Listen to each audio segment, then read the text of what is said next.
जगन्नाथपुरी में कर्माबाई नाम की एक महिला रहती थी और उसका ठाकुर जी के साथ ऐसा प्रेम था कि खुद भगवान श्री कृष्ण कर्माबाई के हाथ की बनी हुई खिचड़ी खाते थे।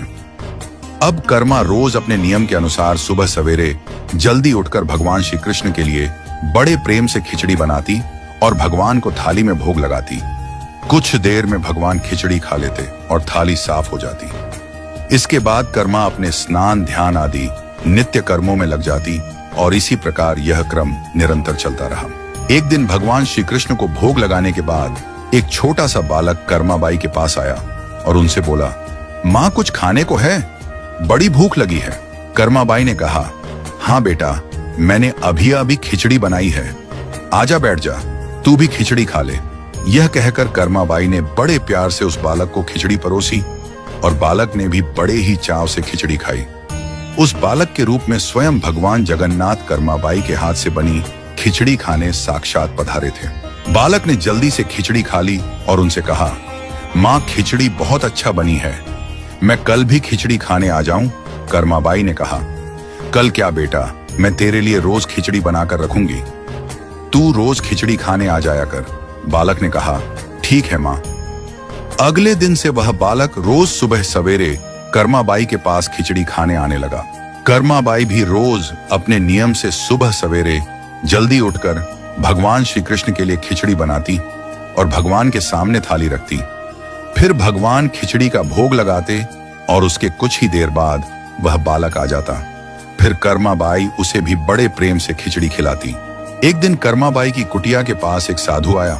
बातों ही बातों में उसे पता चला कि कर्माबाई बिना स्नान ध्यान किए भगवान श्री कृष्ण के लिए खिचड़ी बनाती है और भोग लगाती है। उसने कर्माबाई से कहा, स्नान किए बिना भगवान की पूजा करने और भोग लगाने से पाप लगता है। इसलिए उसने कर्माबाई को स्नान करके पूरे विधि विधान से पूजा करके भोग लगाने को कहा। साधु से ऐसा सुनकर भोली भाली कर्मा अगले दिन से सुबह जल्दी उठकर स्नान करके खिचड़ी बनाने लगी और विधि विधान से पूजा करके भोग लगाने लगी। ये सब करने में कर्माबाई को बहुत देर लग जाती, लेकिन वह बालक तो रोज सुबह अपने समय से आ जाता और कर्मा से कहता, माँ मुझे भूख लगी है, मुझे जल्दी खिचड़ी दे, माँ जल्दी कर, माँ जल्दी कर। जब कर्मा भगवान श्री कृष्ण को भोग लगाकर बालक को खिचड़ी खाने को देती तो वह बालक उसे बहुत ही शीघ्रता से खाकर हाथ मुंह साफ किए बिना ही जल्दी से उठकर भाग जाता और यह क्रम कुछ दिनों तक ऐसा ही चलता रहा।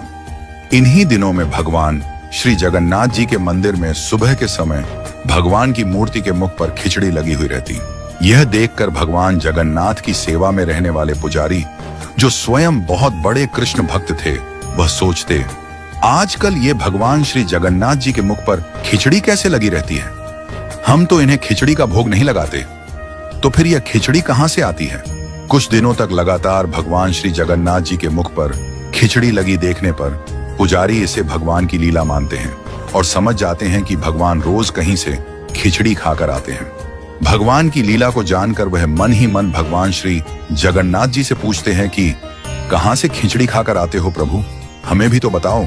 उसी रात भगवान श्री जगन्नाथ जी पुजारी के सपने में आते हैं और उनसे कहते हैं कि मेरी एक भक्त है कर्माबाई, जो जगन्नाथपुरी में ही रहती है। वह रोज सुबह सवेरे मेरे लिए बाजरे की खिचड़ी बनाती है और बड़े प्रेम से मुझे भोग लगाती है और मैं भी रोज सुबह जल्दी कर्माबाई के पास खिचड़ी खाने जाता हूँ। मुझे उसके हाथ की बनी खिचड़ी बहुत पसंद है। परंतु कुछ दिन पहले कर्मा के पास एक साधु आया और कर्मा को स्नान ध्यान करके विधि विधान से पूजा करके भोग लगाने को कह गया। इसलिए आजकल वह विधि विधान से पूजा करके भोग लगाती है और उसके बाद मुझे खिचड़ी खिलाती है। ये सब काम करने में उसे बहुत देर लग जाती है और मुझे खिचड़ी के लिए इंतजार करना पड़ता है और भूख का कष्ट भी सहन करना पड़ता है। जब तक मैं खिचड़ी खाता हूँ तब तक यहाँ मंदिर में भक्तगण आने लगते हैं। इसलिए आजकल मुझे खिचड़ी खाकर मुंह हाथ धोए बिना ही जूठे मुंह ही उठकर भागकर यहाँ आना पड़ता है। यह क्रम कई वर्षों तक चलता रहा और एक दिन कर्माबाई इस संसार चक्र को छोड़कर प्रभु के धाम चली गई। उस दिन जगन्नाथपुरी के मंदिर में भगवान श्री जगन्नाथ जी के श्री विग्रह के नयनों से अश्रु निकल रहे थे। यह देखकर मंदिर के सभी पुजारी और जगन्नाथपुरी के राजा भी मंदिर में उपस्थित हो गए और प्रभु से विनती करने लगे कि हे प्रभु, क्या हमसे कोई भूल या अपराध हुआ है? जिसके कारण जगत के पालनहार की आंखों से आंसू निकल रहे हैं। उसी दिन रात में पुजारी जी और जगन्नाथपुरी के राजा के स्वप्न में भगवान श्री जगन्नाथ जी ने कहा कि आज मां कर्माबाई इस लोक से विदा हो गई और मुझ में विलीन हो गई, परंतु अब मुझे रोज सुबह सवेरे बाजरे की खिचड़ी कौन खिलाएगा। अगले दिन जगन्नाथपुरी के राजा ने मंदिर के सभी पुजारियों और संतों से राय ली और यह आदेश जारी किया कि आज से भगवान श्री जगन्नाथ जी को सुबह सवेरे सबसे पहले मां कर्माबाई के नाम से बाजरे की खिचड़ी का भोग लगाया जाएगा, जिससे भगवान को मां कर्माबाई की कमी कभी महसूस न हो। इसीलिए उस दिन से लेकर आज तक भगवान श्री जगन्नाथ जी के मंदिर में श्री जगन्नाथ जी के विग्रह को 56 भोग से पहले बाल रूप में बाजरे की खिचड़ी का भोग लगाया जाता है और इसे बाल भोग कहा जाता है। सैकड़ों सालों के बाद भी श्री जगन्नाथ मंदिर में मां कर्माबाई की याद में यह प्रथा आज भी वैसी की वैसी चली आ रही है।